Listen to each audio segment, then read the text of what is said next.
bienvenidos a esta charla. Yo quiero comenzar dando las gracias también a la Escuela de Trabajo Social que, pues tuvo a bien invitarme a esta plática, obviamente a la maestra Elia y a la doctora Berenice, que también pues es un placer. Digo, cuando uno ya no está en la UNAM, el volver a recibir una invitación de allá, híjoles, de verdad como regresar a la casa. Y entonces, aunque mis vínculos con la Escuela de Trabajo Social no son tan profundos, pero es la UNAM, y mientras sea la UNAM, todos sentimos que estamos en la casa, ¿no? Y entonces, justo por eso es que yo estaba muy feliz de estar aquí con ustedes hoy, porque además el tema que me invitaron a desarrollar, pues es un tema que me interesa, un tema que me parece muy interesante. Y digamos, para empezar a abonar hacia esta charla y poner como los cimientos de lo que quiero desarrollar hoy, cuando me pidieron mi currículum, pues decidí hacer un currículum un poco diferente al que habitualmente se presenta en este tipo de eventos, ¿no? Lo que ocurre normalmente es que uno manda un currículum que parece un listado de sus títulos nobiliarios y solamente se enfocan en los grados académicos. Cuando, si lo pensamos bien, los grados académicos, desde luego que tienen cierta relevancia en nuestra vida, pero están lejos de ser lo más importante en términos de quiénes somos, de qué es lo que hacemos. Por eso decidí comenzar hablando de mis abuelos. No me imagino la vida sin mi abuela Alicia, por ejemplo. Bueno, sin nadie de mi familia, pero particularmente sin ella. Y sin mi hermano gemelo. O sea, soy quien soy gracias a ellos, no gracias a que soy historiador. Evidentemente, estos vínculos humanos en esta forma de pensar la sociedad son los que son dejados de lado casi siempre y más bien nos concentramos solo en aquellas cosas que se pueden medir, que se pueden cuantificar, ¿no? No fue accidente que comenzara a hablar de este currículum diciendo, normalmente lo que se hace es esto. Tal vez la palabra normal aquí no sea la más adecuada. Tal vez aquí la podríamos sustituir por convencionalmente, que tendría que ver con que todos los que nos dedicamos al mundo académico, pues por alguna razón fuimos convencidos de destacar solamente este asunto que tiene que ver con nuestra formación, solo la profesional, solo la académica y descuidar todo lo demás. En cualquier caso, me parece que esta lógica de tratar de presentar la información de una forma distinta a lo habitual, voy a decir mejor para no usar normalidad, voy a tratar de ir en el sentido opuesto. Ajá. Entonces, no voy a hacer ninguna introducción, me voy directo a las conclusiones. Si alguien de los que me está escuchando ya me ha oído antes, sabe que tengo mucho problema para mantenerme en el tiempo que me asignan. Entonces, como tengo miedo de irme sin dejarle las ideas principales, les voy a decir las tres ideas que me parecen más relevantes, ya son mis conclusiones, y después me regreso al cuerpo de la plática para poder explicar cómo llegué a esas conclusiones, ¿no? Entonces, de nuevo, con esto solamente quiero dejar clara una cosa, no hay un esquema para hacer charlas. Yo puedo moverme por donde yo quiera y la normalidad es algo que quién sabe quién se inventó, porque lo humano en realidad es mucho más complejo que eso. Entonces, me voy a mi tercera conclusión, porque digo, si ya me voy a las conclusiones, pues me voy a la última, ¿no? Y entonces, mi tercera conclusión es que los estudios críticos de la discapacidad tienen mucho que enseñarnos a todos. No solo por esta actitud crítica que asumen de cuestionar todo lo que suponíamos que era así y que ya no había forma de transformarlo, sino también porque nos hacen replantearnos lo que somos como seres humanos con o sin discapacidad, que eso también pues es bastante cuestionable, ¿no? ¿Dónde están los límites de esas situaciones? Eh, Me parece que entonces lo más importante de esa conclusión sería que aprendemos de los estudios críticos de la discapacidad que la crítica debe ser permanente a todo. No podemos dejar de pensar, no podemos dejar de imaginar cómo serían las cosas si. Esa es entonces mi tercera conclusión. Mi segunda conclusión es que lo normal no existe. Y si existiera, sería verdaderamente monstruoso, verdaderamente anómalo. O tal vez estos dos términos tengan una carga más negativa de lo que yo quisiera, entonces voy a utilizar una un poco más suave, que sería extraordinario, porque lo extraordinario puede ser positivo, puede ser negativo, puede ser neutro. Voy a decir entonces que lo normal, en realidad, para nosotros los seres humanos, sería algo extraordinario, porque lo que pasa en realidad con nosotros es justamente lo opuesto. Los seres humanos nos caracterizamos porque no tenemos una vida normal, porque esa normalidad que suponemos o que algunos quieren hacernos creer que existe, en realidad está variando en todo momento. Miren, ya lo dije antes, yo soy historiador y los historiadores en lo que nos estamos fijando todo el tiempo es en el cambio. Desde luego, las permanencias son importantes, pero el punto que más llama nuestra atención es este momento coyuntural en donde algo que se venía desarrollando de cierta forma se transforma hacia otra dirección. Entonces, eso que es cierto para grandes procesos históricos, también es cierto para nosotros en nuestras vidas cotidianas. Nosotros que somos profesores, no podemos mantener el mismo nivel, por ejemplo, de elocuencia o de claridad en nuestra explicación en nuestras clases. Y entonces la clase que di el lunes pudo haber sido extraordinaria y la clase que di el martes pues estuvo medio aburrida y la clase del miércoles, como estaba preocupado porque no había apagado la luz, entonces a lo mejor estuve medio desconectado y tal vez el jueves llegué un poco enojado porque alguien en el auto se me cerró y a lo mejor casi choco y entonces llego enojado y a ver con quién me desquito. Entonces, eso es ser humano, el estar sujeto a todas estas presiones y entonces pretender que se va a responder de una forma normal o que vamos a vivir de una misma forma todo el tiempo es algo absurdo. Lo normal es la anormalidad. Puedo poner mil ejemplos de esto, pero entonces esto es apenas una conclusión. Ahorita les explico cómo llegué a ella. Entonces, esa sería la segunda conclusión. Y la primera conclusión tiene que ver con el título de la charla, porque si la charla es de vuelta a la normalidad, como pregunta, de vuelta a la normalidad, entonces yo me tendría que preguntar, ¿a qué normalidad estamos refiriéndonos? ¿Verdaderamente pensamos o deseamos regresar a esa normalidad? Porque claro, ahorita que llevamos tantos meses en confinamiento, eh, sentimos a lo mejor que extrañamos una forma de vida que llevábamos antes de esto. Probablemente lo que extrañemos sea el compañerismo, este contacto humano, el poder salir a hacer lo que uno quiere en otros lugares, etcétera. Pero a mí me parece que hay muchas cosas de esa normalidad que no eran precisamente muy deseables.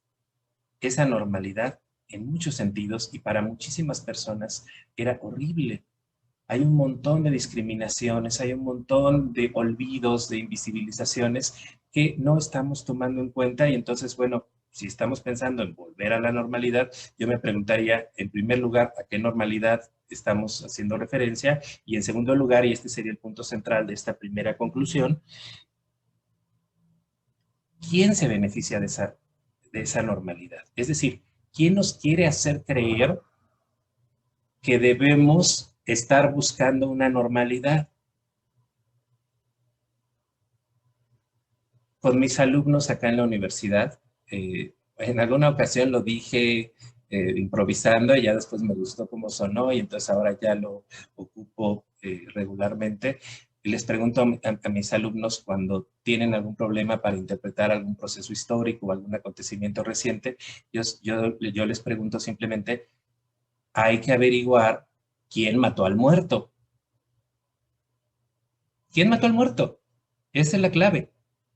Cuando no sabes cómo interpretar un proceso, hay algunas cosas que debes entender. Primero, quién lo originó, quién lo produjo, pero lo más importante es quién se beneficia de él.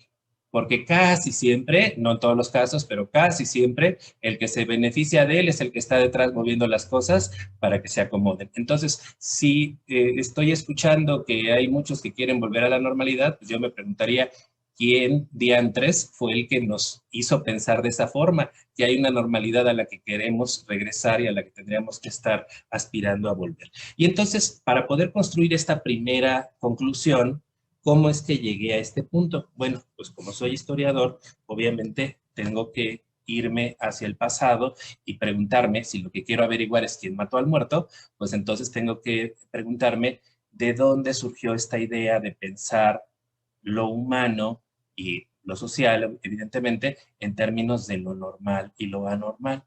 Porque esto, aunque pensemos que es algo que ha estado ahí siempre, lo cierto es que es algo muy reciente, extraordinariamente reciente. En términos de los historiadores que pensamos por periodos de siglos o de milenios, un fenómeno que comenzó en el siglo XIX o en el siglo XVIII, pues es en realidad muy, muy reciente. Y lo cierto es que pensar la vida humana y la sociedad en términos de normalidad viene justo de este periodo. Y todo inicia con esta nueva construcción social de los estados modernos, ¿no? Estos estados que empiezan a pensar su relación con su territorio y con su población de una forma novedosa, que están en pugna entre ellos, tratando de establecer los límites claros de estos territorios y están intentando gobernarlos, pero también sacar el mayor provecho de estas regiones. Y esto es lo que va a generar alrededor de mediados del siglo XVIII, 1749 para ser precisos, la creación de una nueva forma de ver las cosas, que es esto que en alemán se conoce como statistics o en español diríamos estadística. ¿Y qué es la estadística? Es la ciencia del Estado. Es decir, todo lo que el Estado necesita de información para poder administrar bien su territorio. Y el administrar bien el territorio implica un montón de cosas. Si yo voy a construir un nuevo palacio, necesito saber con cuántos recursos cuento. Si voy a ir a la guerra, necesito saber si puedo sostenerla.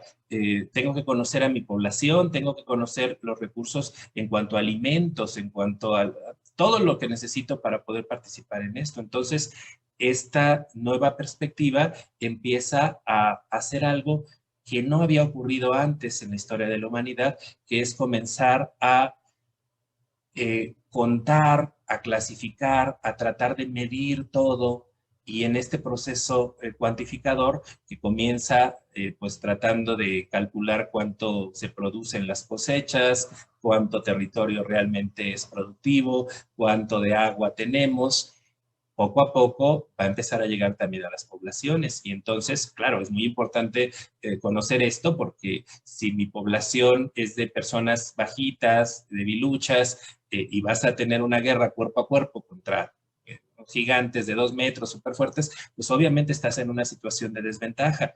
Y lo mismo tiene que ver con, digamos, la cantidad de población que tengo, dónde se encuentra.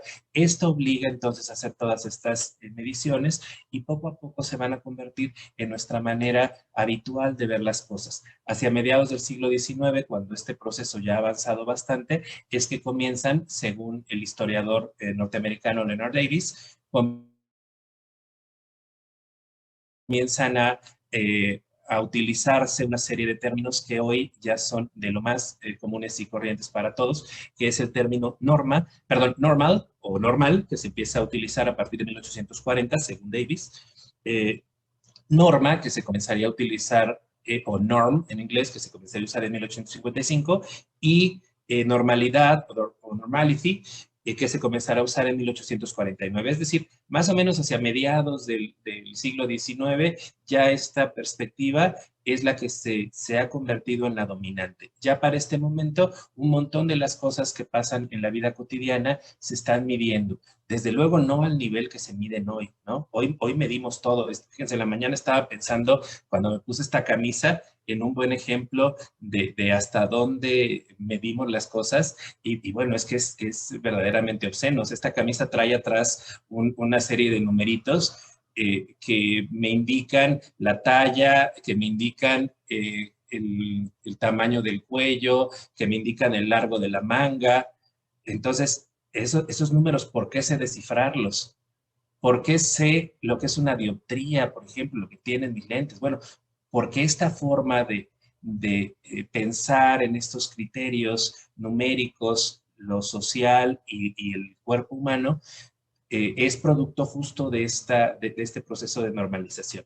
Ahora, lo que más me interesa es que en algún punto más o menos reciente, esto sería en más o menos en 1829, sería digamos, el origen de esta perspectiva, pero en las ciencias médicas, con lo que se conoce como estadística médica. Y la estadística médica no es otra cosa más que empezar a pensar a la salud no en términos de un individuo, sino en términos de las poblaciones completas.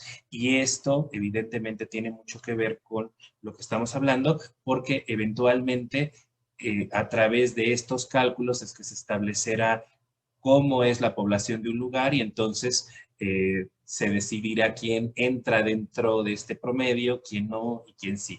Este es un asunto súper complejo, podríamos abordarlo obviamente con mucha más profundidad, pero no es digamos, el objetivo de esta charla, sino solamente tener claro que este es un proceso que se ha venido desarrollando desde hace un par de siglos y que nos ha llevado justamente a este punto en el que hoy todo lo estamos viviendo, todo lo estamos cuantificando, nos ponemos tristes porque vemos ahí en la pantallita un número que corresponde a lo que un aparato dijo sobre cuánto peso o sobre cómo jugó mi mariscal de campo favorito o lo que sea. Ajá. Ya toda la vida está determinada por estas numeritos y esos numeritos no están haciendo otra cosa más que tratar de encontrar promedios, tratar de encontrar o de fijar maneras de cuantificar todos los fenómenos sociales. Evidentemente, cuando eso se lo empezamos a aplicar a nuestros propios cuerpos, entonces se empieza a generar esta supuesta normalidad. Pero sorpresa, los humanos no somos costales de papas, ni somos objetos que podamos medir y cuantificar con toda esta precisión, por lo que ya decía hace un momento. Los seres humanos estamos en continuo movimiento, en continua transformación, y entonces esta perspectiva de normalizar las cosas, a lo mejor en términos psicológicos, digo, no soy experto, alguien a lo mejor del auditorio podría darnos luz al respecto, a lo mejor alguien podría pensar que los humanos buscamos como cierta estabilidad, cierta tranquilidad que nos da saber qué es lo que va a ocurrir y saber qué podemos esperar, y entonces a lo mejor podríamos suponer que algunos aspiran a cierta normalidad. Yo no sé si eso sea constitutivo del ser humano o sea constitutivo del tipo de sociedad en la que nos desarrollamos, pero lo que sí me queda claro es que no es algo que necesariamente deba de ser así. Ahora, una vez que tenemos claro esto, pues es bastante más sencillo de identificar quién mató al muerto, ¿verdad? Y parece, en mi opinión, que en este caso se trata de un homicidio involuntario. O a lo mejor sí había cierta de voluntad, sí había cierta voluntad, pero no quizá fue un homicidio doloso. Ajá, quizá el muerto simplemente ocurrió y pues ya está. ¿Y quién sería entonces el que está propiciando que se genere toda esta perspectiva nueva? Pues evidentemente los estados, ¿no? Los gobiernos. ¿Por qué? A ver, no quiero sonar aquí anarquista o que estoy en contra de los gobiernos, todo lo contrario.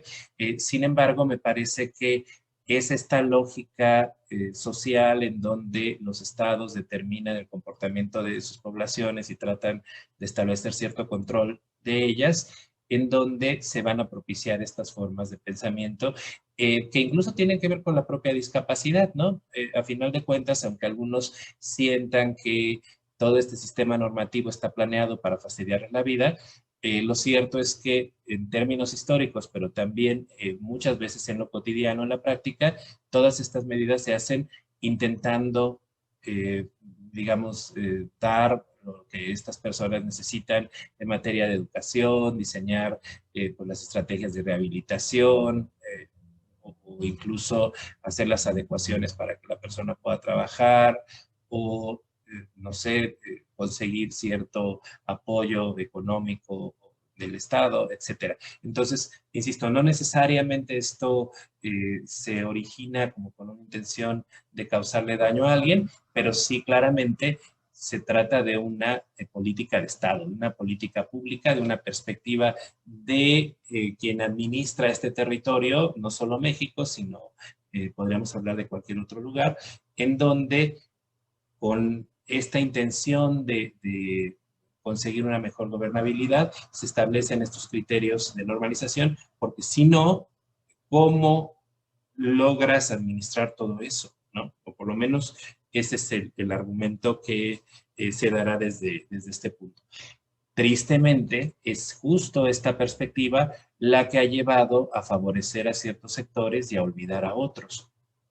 Evidentemente, si nos quedamos pensando, por ejemplo, en términos de la educación, que es también, curiosamente, uno de los espacios en donde más pronto se desarrolla esta terminología de anormalidad en el siglo XIX, anormal, en términos educativos, tenía que ver sencillamente con aquel que no podía adecuarse al currículo regular que se había diseñado para los estudiantes de la edad que estuviera este individuo. Entonces, si no eras capaz de cubrir con esos requisitos, entonces se te consideraba normal. Ya fuera digamos, no los alcanzaras o que los rebasaras demasiado fácilmente y entonces, digamos, por exceso o por carencia, pero podías entrar dentro de este rubro de la normalidad. De tal forma que entonces, en el plano educativo también estaría presente esta perspectiva.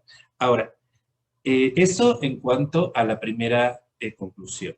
Ahora, pasando a la segunda conclusión, que tenía que ver con que lo normal no existe, esta me parece que es como la más sencilla de las tres, pero sí me gustaría como ampliar un poco la idea que presenté hace rato, porque desde luego estamos cambiando a cada momento. Dije, damos las clases y varían según el estado de ánimo, según el clima, según si comió o no, según cómo estuvo el tráfico y un montón de otras cosas que están ahí presentes.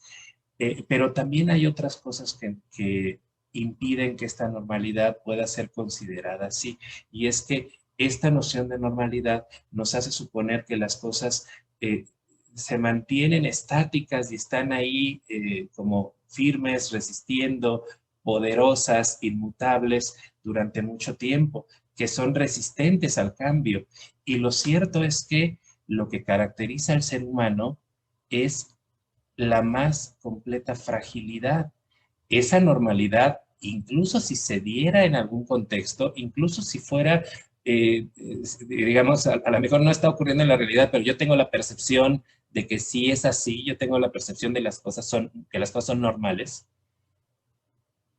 Aún en ese contexto, estamos a esto, a un tronar de dedos de que las cosas cambien por completo. Y entonces esa normalidad deje de serlo. Ajá. Puede ser que al salir de la casa haya una cáscara de plátano ahí en el piso y yo no la vea, me resbale, me golpeo y mi vida va a ser otra a partir de ese momento. Ahora, me estoy poniendo muy dramático, ¿no? Podrían ser otras cosas. Podría ser el tener un hijo, podría ser el adoptar un perro, podría ser casarse, podría ser yo qué sé.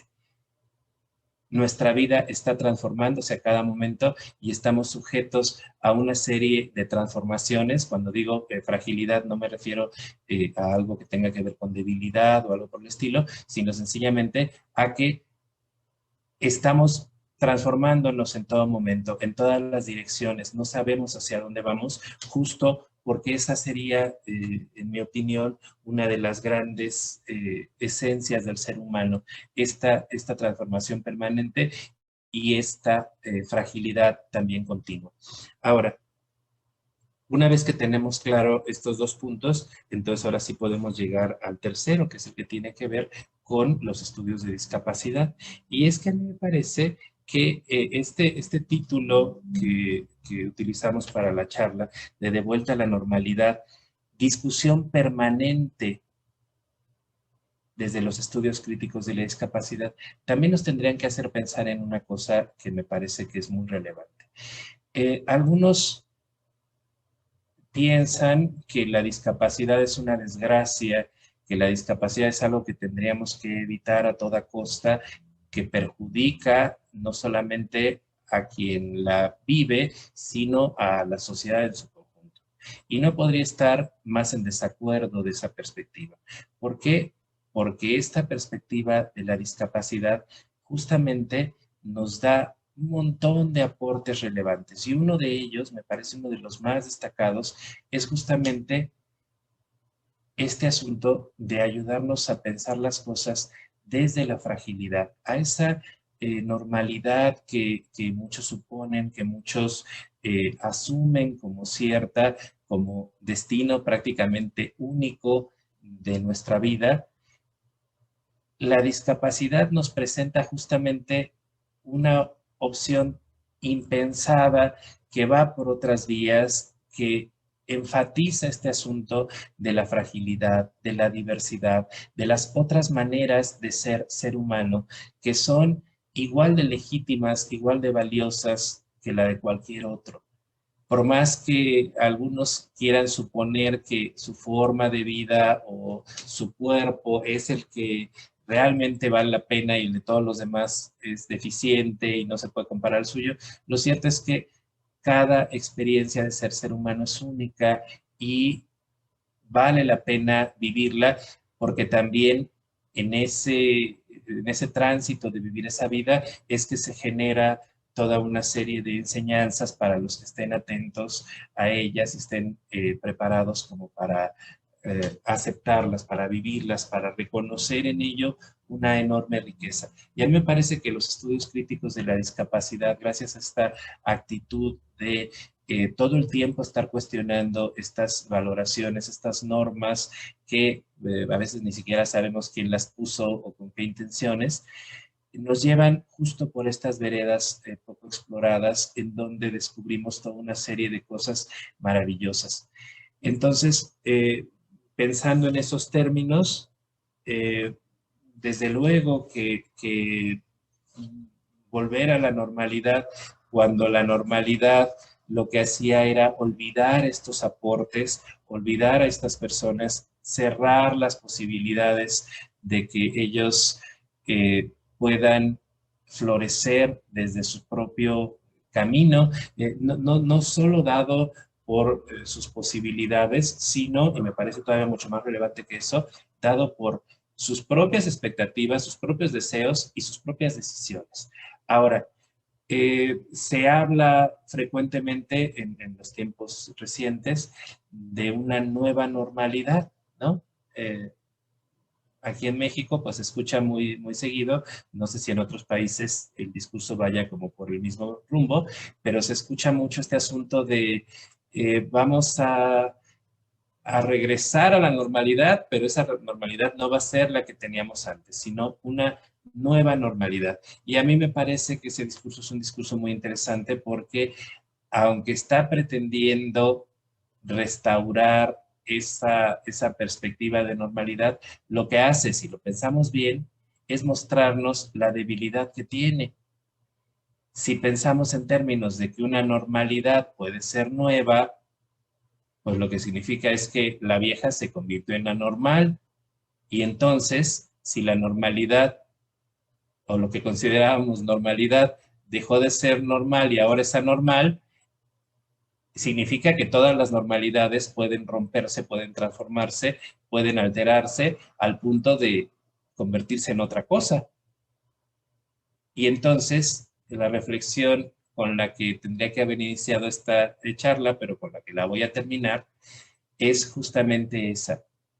Si la normalidad puede ser nueva, puede cambiarse, entonces, ¿por qué no empezamos a pensar en hacia dónde queremos llevar a esa normalidad que surgirá de este contexto en el que nos encontramos? Porque a final de cuentas, es muy interesante que se enfatiza mucho este asunto de, es que esta situación en la que estamos viviendo es completamente inédita. Nadie en la historia de la humanidad había vivido lo que estamos viviendo en estos años de 2020. Eso lo que demuestra es una profunda ignorancia histórica. Hace unos días estaba leyendo un artículo de una historiadora norteamericana que hablaba sobre la gran epidemia de influenza española de la segunda década del siglo XX y explicaba cómo eran las cosas en Estados Unidos justo antes del Día de Acción de Gracias y de verdad que es para dejarnos con la boca abierta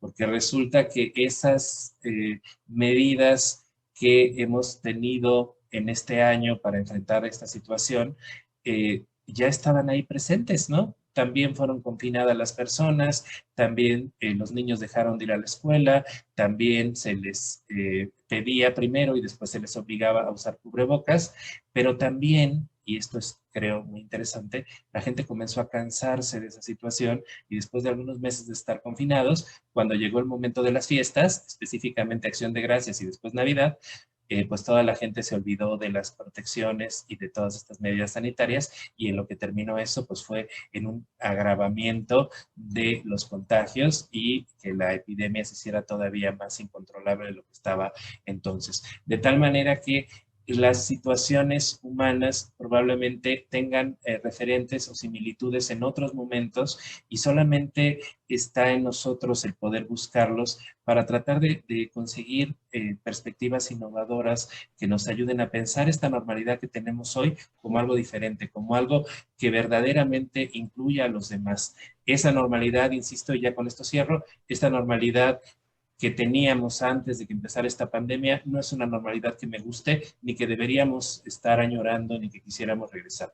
Ojalá podamos construir una normalidad diferente, una que verdaderamente incluya a todos y, digamos, lo bueno de que todo esto sea una construcción social está en que, a final de cuentas, está en manos de todos nosotros poder hacer esos cambios. Muchas gracias. Doctor, muchísimas gracias. No cabe duda que fue bastante interesante. Lástima que los tiempos estén muy limitados para poder profundizar, pero realmente su exposición pues deja muchos cuestionamientos, ¿verdad? Y también nos deja aprendizajes como el que tenemos que tener presente que la crítica debe ser algo permanente. ¿Sí? No, no nada más en ciertos momentos. Nos deja también y yo me preguntaba, ¿no? Que si podríamos, con esta visión que usted tiene, cambiar la definición del término normalidad, ¿no?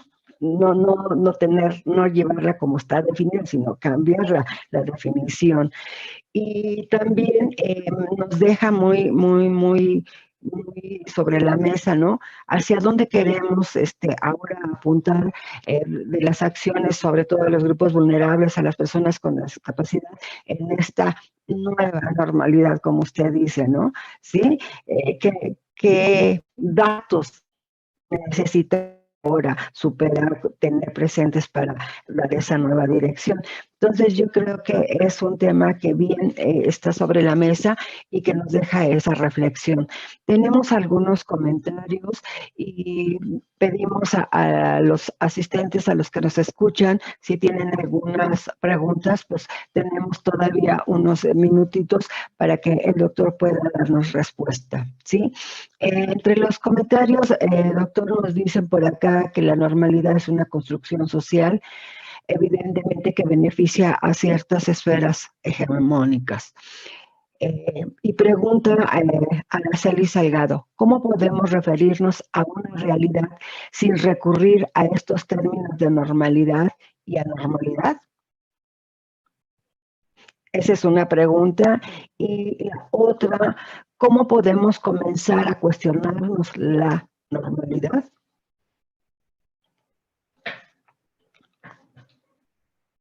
Ok, bueno, a ver, entonces la primera que es de Araceli, qué interesante pregunta. ¿Cómo podemos referirnos a una realidad sin recurrir a esos términos de normalidad y anormalidad?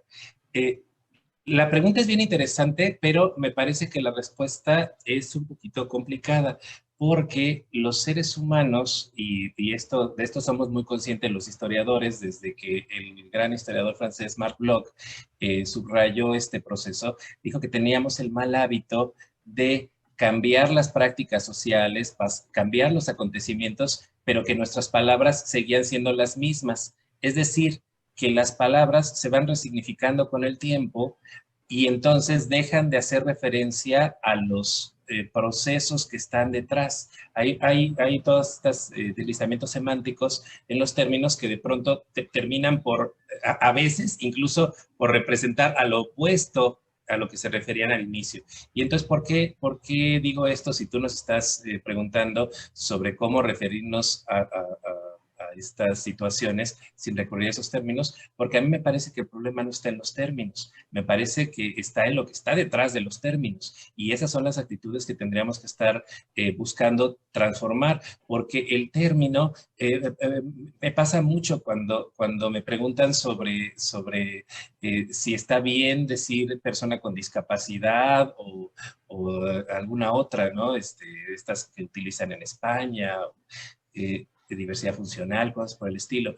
Y a mí me parece que el término que elijamos, si lo seguimos usando en términos despectivos, en términos discriminatorios, da exactamente lo mismo. Hasta el término más bonito, si lo que está detrás no es lo adecuado, no es la actitud correcta, no va a funcionar. Entonces, yo, más que preocuparme por la terminología que usemos, que desde luego tiene cierta importancia, me preocuparía por entender lo que hay detrás. Y me parece que esta pregunta se responde muy bien con lo que tengo que decir también para Monse Martínez, quien pregunta cómo podemos comenzarnos a cuestionar la normalidad. Y yo te diría, Monse, que un buen ejercicio es empezar a cuestionarnos todo, que eso es justamente lo que hacen los estudios críticos de la discapacidad. Es que el punto es que estamos como tan fragmentados en nuestra forma de pensar que suponemos que resolver este problemita es la llave mágica para solucionar todos los demás problemas.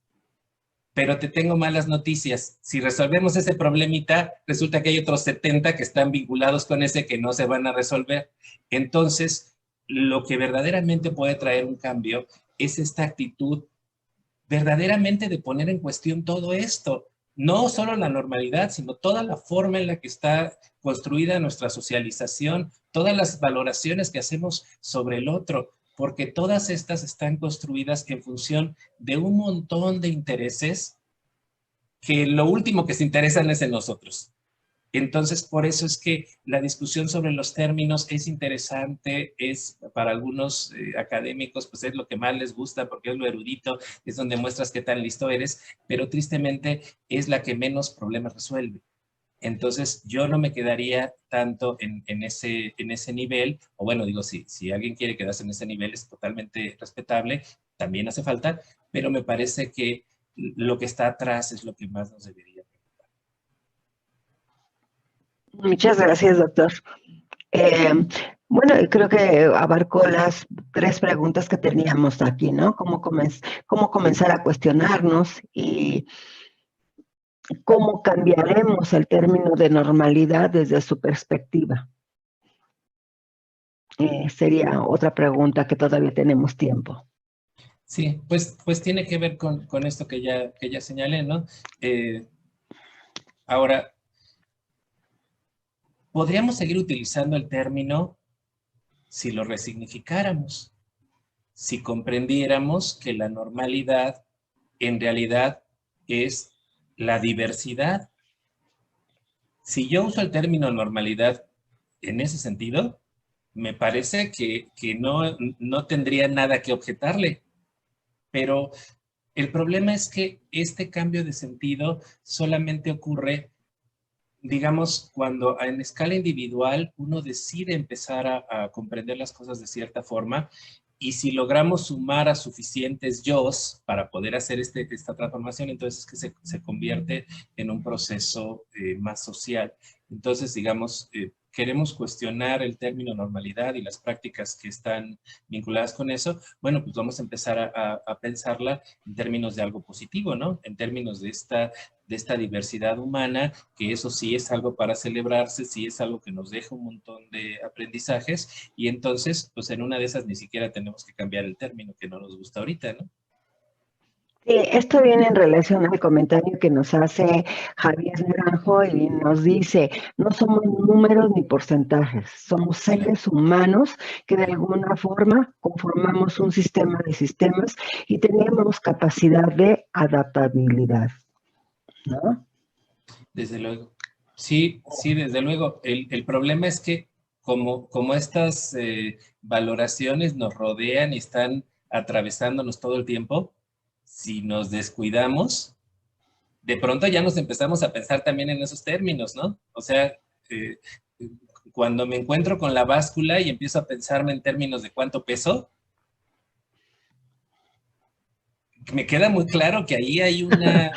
O por ejemplo, cuando llega tu hijo con la boleta de calificaciones y trae un 5, digo, es un numerito nada más, pero ese numerito implica un montón de cosas que están en tu cabeza y que generan una reacción adversa. Entonces, el problema es que estamos rodeados de todo eso. Entonces, el primer paso para empezar a transformarlo, está muy bien el comentario.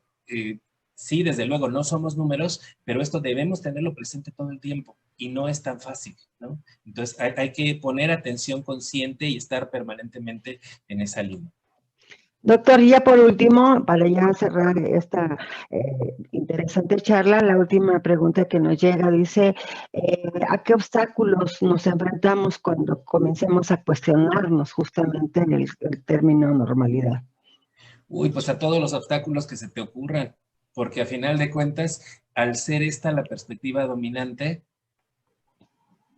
ya sabes que en esta forma de vida que tenemos en el mundo capitalista occidental, eh, todo aquello que no piense como la masa, como la multitud que está determinada por estos intereses de los estados, empieza a ser mal visto y empieza a ser separado. Entonces, invertir el proceso y empezar a cuestionar implica ponerte del lado que va a recibir los ataques, que se va a empezar a ver como el raro, como el hippie, pero a mí me parece que eso no debería importarnos, porque precisamente el luchar contra esos obstáculos es lo que va a permitir que pueda haber algún cambio, pero también creo yo te da mucha libertad, ¿no? Porque todas estas formas de pensar el cuerpo, las relaciones sociales, no hacen otra cosa más que constreñir tu forma de vida.